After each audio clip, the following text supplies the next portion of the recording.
Thank you, Tara. Thank you very much for having me here today to reflect upon the 1921 Digital Artefacts Trail. This project was funded by Belfast City Council, the National Lottery Heritage Fund and NI Beyond 100. This project has been designed to bring together digitally, online, a range of artefacts and objects connected to the events of 1921, a pivotal year that saw the very creation of Northern Ireland itself. In approaching this project, we had essentially a blank slate. There existed no single repository or database where you could actually access details about objects from that time held by various organisations, both locally and further afield. We had to cast our research net wide, liaising with organisations both public and private to ascertain what artefacts existed in their collections that would be of interest to include in this digital artefact trail. So we approached museums, churches, local government organisations, clubs, societies, and indeed some companies from that era that still exist and trade today. No stone was left unturned to ensure that we brought as many noteworthy artefacts to public attention with the trail, each with a story to tell: cultural, political, social, economic, and in some cases personal. We appreciated going into this project that the institutions themselves may have some items already on display, but that many other items may be residing unseen in their archives and collections. Some of the items seen here have been on display before, and some have never been seen publicly. Our desire was to identify those items, both seen and unseen, and to bring alive their history. We wanted to ascertain, where possible, any artefacts which could be viewed on display in the various organisations holding them. In that regard, this 1921 Digital Artefacts Trail can be enjoyed both online and, in some cases, were indicated in person. You will be able to glean from each object's description whether it is available for public viewing. We were ably assisted in our research by Dr. Eamon Phoenix in identifying which potential seams to mine for artefacts locally. We have been assisted ably too by the curators, custodians and archivists of the various organisations that we have worked with to amass this digital collection. Without their help, this simply could not have been done, and for that we're very thankful. So I'm going to take you through the website, which you see the landing page for here on screen, which can be accessed at 1921digitalartefacts.com. So this is your landing page, and you can navigate throughout the site from here.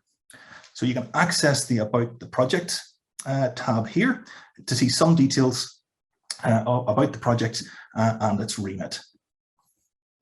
Okay, so you can navigate back to the home page from any page by clicking the little icon up in the top left. So there are three main sections of the website to explore. The first of these is artifacts, and this looks at all of the artifacts that have been curated. There are visual images and contextual descriptions of the objects themselves and an overview of the institutions which hold them. And we will look at those in a moment. There's a buildings tab, and that brings together a selection of buildings that have historical significance to the events of 1921, situated in and around the city of Belfast. Here you'll find visual images of those buildings, either as they are now, where they still exist, or as they were, having now been lost. So this is an interesting take on the built heritage of Belfast City, reflecting on the history hidden in buildings you may very well walk past each and every day. Again, we'll have a look at those shortly. There's a timeline tab, and this is a good place to start before heading in to look at any of the artifacts or buildings themselves. The events of 1921 were a great period of upheaval, with events of significance occurring almost daily throughout the year. This timeline is set out to provide a glimpse of the major events of that year, to provide context for the site user to some of the main political, cultural, economic and security events of that year. It's not intended to be an exhaustive reflection of the year's events, but the year's major events have been broken down month by month here. You simply tap on a month in order to see details of events which actually transpired during that particular month.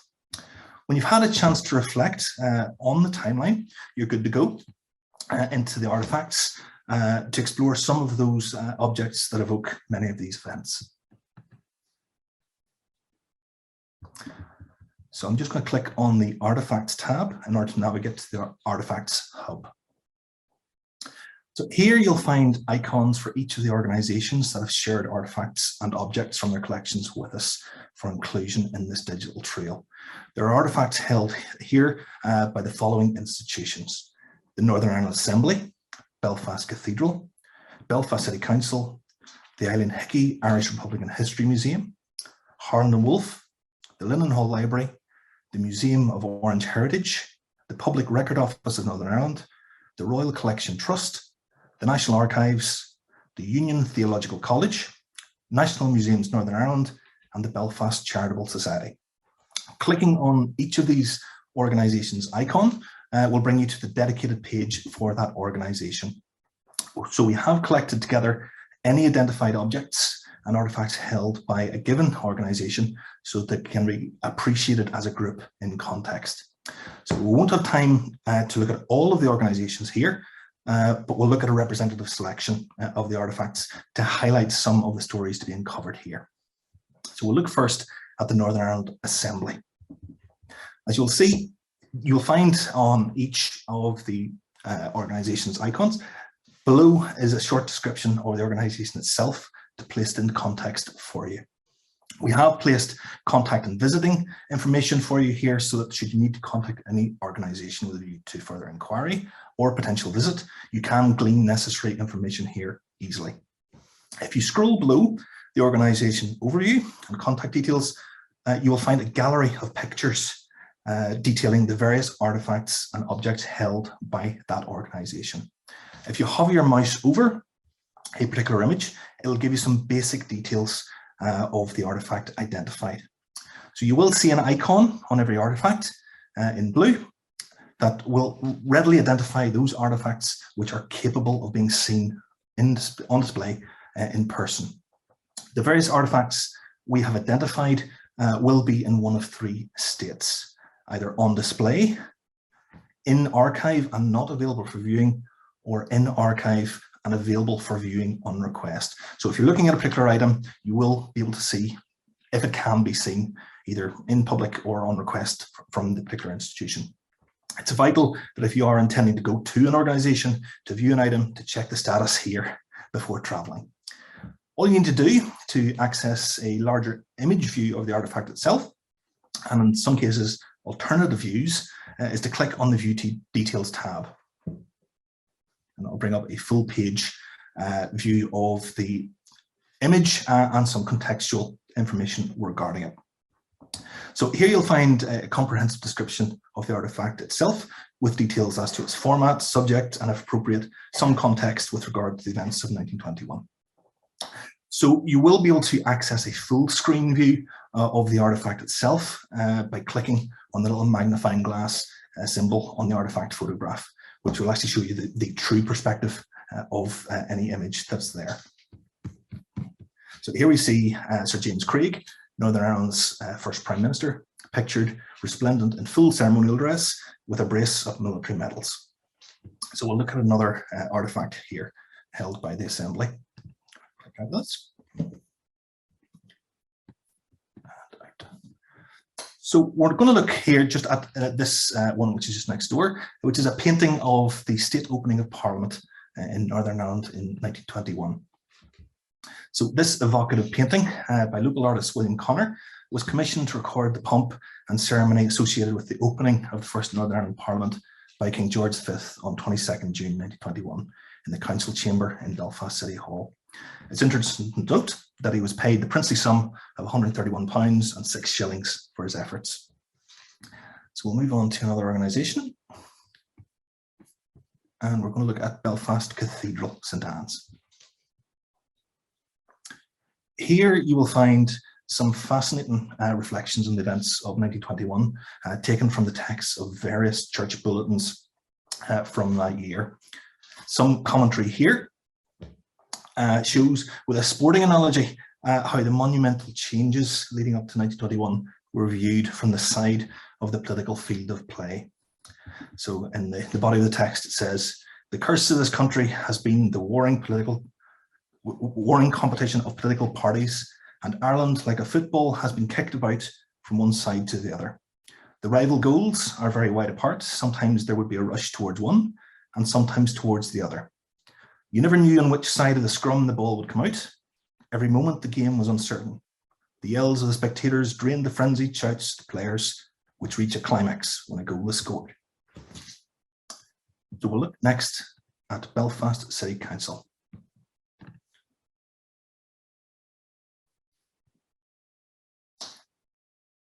So here we have the artefacts held by Belfast City Council. The most evocative item, certainly within the council collection, is undoubtedly the two royal chairs used by King George V and Queen Mary at the opening of the Northern Ireland Parliament in Belfast City Hall in June 1922. These chairs have been on display in Belfast City Hall for decades and have been a talking point on tours in the City Hall. The origins of the chairs themselves, however, were, until recent restoration work uncovered that history, a little nebulous. When restoration work was undertaken on the chairs, conservators' research revealed the incredible discovery that the chairs were in fact Portuguese in origin, having originally been made in the mid-1800s for a palace used by the Portuguese royal family. A remarkable story, but just one part of these chairs' remarkable history.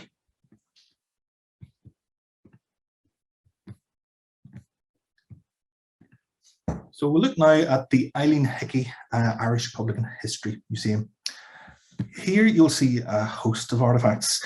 These range from contemporary weapons to medals and ephemera relating both to the Irish War of Independence and the opening of the Northern Ireland Parliament. We'll look here at the front page of the Times newspaper dated December 7th, 1921. This sets out the full text of the Anglo-Irish Agreement of 6th December 1921, which was brokered between representatives of the British government and the Irish delegates, which formally brought the Irish War of Independence to a close. A photographic facsimile of the signatories page of the agreement gives us a view of the signatures of such notable participants to the accord as Austen Chamberlain, Winston Churchill and Michael Collins.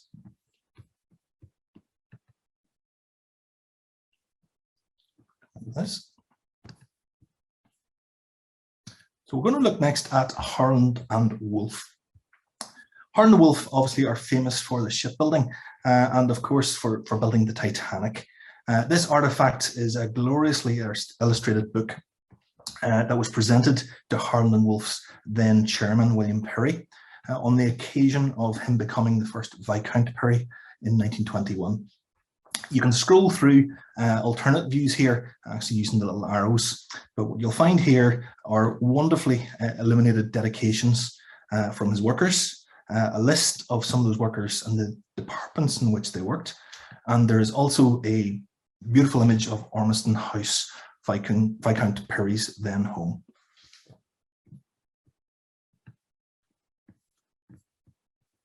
So we'll look now at Linen Hall Library. So here you'll find a host of artefacts, including election materials from Northern Ireland's first election in 1921, a martial law declaration, and some memorial artwork. We'll look here at some photographs actually of internees.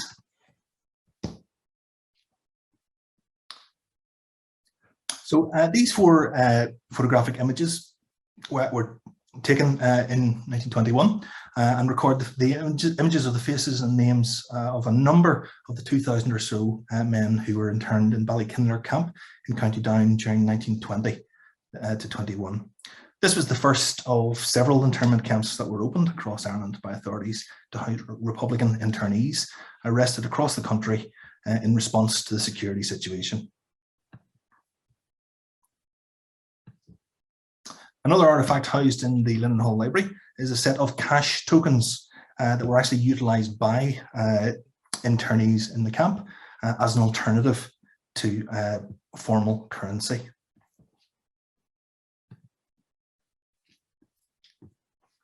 We'll look next at the Museum of Orange Heritage. There are a range of items here relating to the opening of the Northern Ireland Parliament in 1921, including a contemporary set of handcuffs from Crumlin Road Jail and two historically significant orange sashes that belong to J.M. Andrews, who was Northern Ireland's second Prime Minister. But we'll look here at Leonard Ravenhill's 1920s artworks. Ravenhill was a celebrated artist at the time and had various works regularly published in such contemporary illustrated magazines as The Strand and Punch. This series of works depict everyday life in Northern Ireland.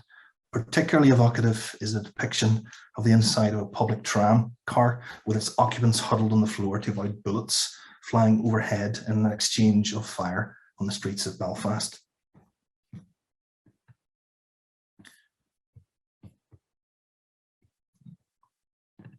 So we'll look next at the Public Record Office. As one might expect, they have a significant amount of artefacts relating to the events of this year. Of particular interest is the personal diary of Colonel Frederick Crawford.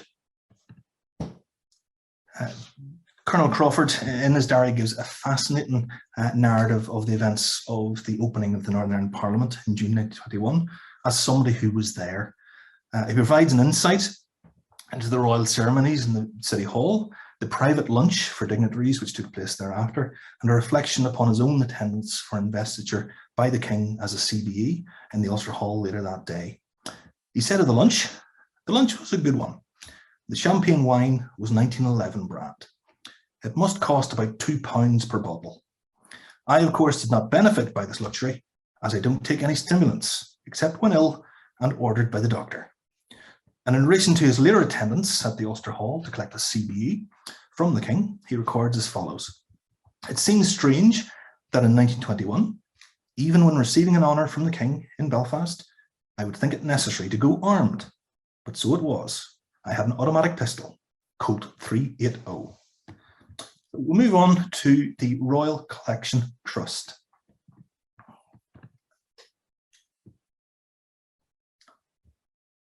So the Royal Collection Trust is the organisation that is charged with responsibility for the curation and upkeep of articles held in the Royal Collection. And there are some fascinating items here. There are papers relating to the royal party's journey to Belfast, with details settled right down to the layout of the royal train itself. We have here carefully drawn up plans, actually, for the positions of officials and dignitaries, actually within the City Hall chamber at the opening of Parliament. We have a near final version of the King's speech, which the King read out to the assembled dignitaries on 22nd June 1921, but with the audience in the greater world very much in contemplation in its composition. So we have a full luncheon menu, which details also the musical accompaniment for the lunch after the opening of Parliament by the King. But we'll have a look here at one of the star items actually in the Royal Collection, which is the Belfast Corporation Address Casket. This was a casket gifted to the King by the Belfast Corporation, the precursor to Belfast City Council, upon the opening of Parliament in June 1921.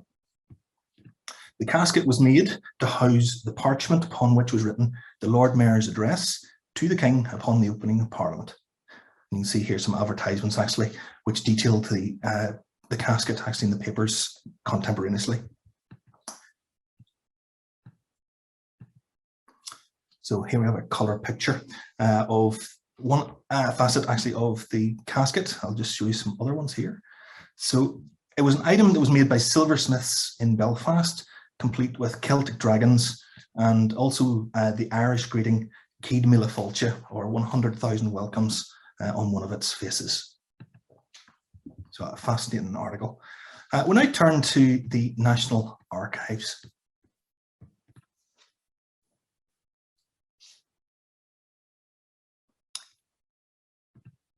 So what we have here is a series of transcribed documents that detail various communications between interested parties to the talks directed towards reaching a settlement in Ireland, which ultimately led to the Anglo-Irish Agreement in December 1921. Here you'll find communications written by those concerned and details of what was said.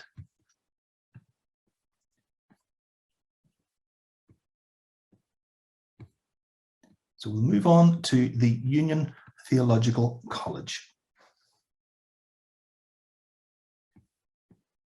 This is the Theological College for the Presbyterian Church in Ireland and is situated in the Queen's University area of Belfast. Its fine buildings were chosen to house the first Northern Ireland Parliament after its opening in 1921, ahead of the planned building of Parliament buildings at Stormont many years later. So there are documents here relating to discussions between college authorities and the new Northern Ireland government for arrangements for the college buildings to be used for parliamentary use.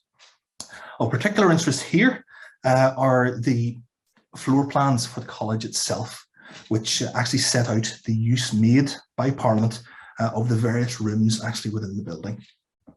Here you can see what you might expect, with rooms set aside for the Commons and the Senate, but you can also see some more personal elements here as well, where James Craig's Prime Minister's office was, the smoking room, the very important tea room, and very much of its time a room set aside on the upper floor for sole use by the two female members of Parliament who were elected in that first election.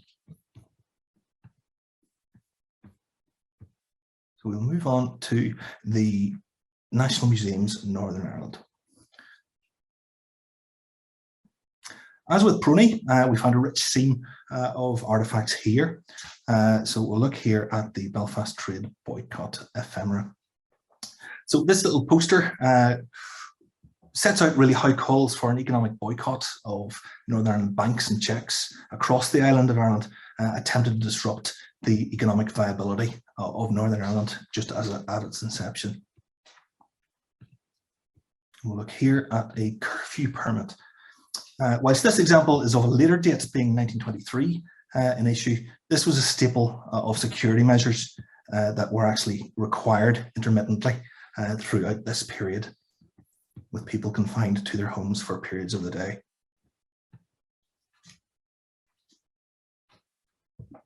And finally, we'll now get to the Belfast Charitable Society. So the political, social and economic upheaval brought about by various events in 1921 did give pause for those charged with looking after the vulnerable in society. The Belfast Charitable Society here made a call to the public to address what they consider to be an urgent need for funds to carry out their work under challenging circumstances. So if we move now to the Buildings tab, here you'll find a curated list of some of the buildings around Belfast that have resonance with the events of 1921. Some of these remain just as they were in 1921, and others have been either rebuilt or, as with St Mary's Catholic Hall, have been lost completely. All have stories to tell in relation to the events of 1921. So details can be found of all of these buildings actually with each of these tabs when you click upon them. So some of these buildings are open to the public, others not. Each entry will give you detail and an indication to you of their public access or otherwise. So if we come out of this again, just back to our home page, there is a little icon up here, which will actually take us to where we can access the links page via those two little horizontal lines I've just clicked upon. So if I go to links, here you'll find a curated list of additional links to other sites that look into this rich period of history. As much as this site holds in terms of history and reflection the events of this period, these links will allow you to build upon your understanding. We hope that the artifacts that have been brought together here provide users everywhere a better understanding of this period of our history. We invite you to come on in to 1921digitalartifact.trail.com and have a look for yourself. There's lots of stories just waiting to be found. And I'll hand you now back to Andrea.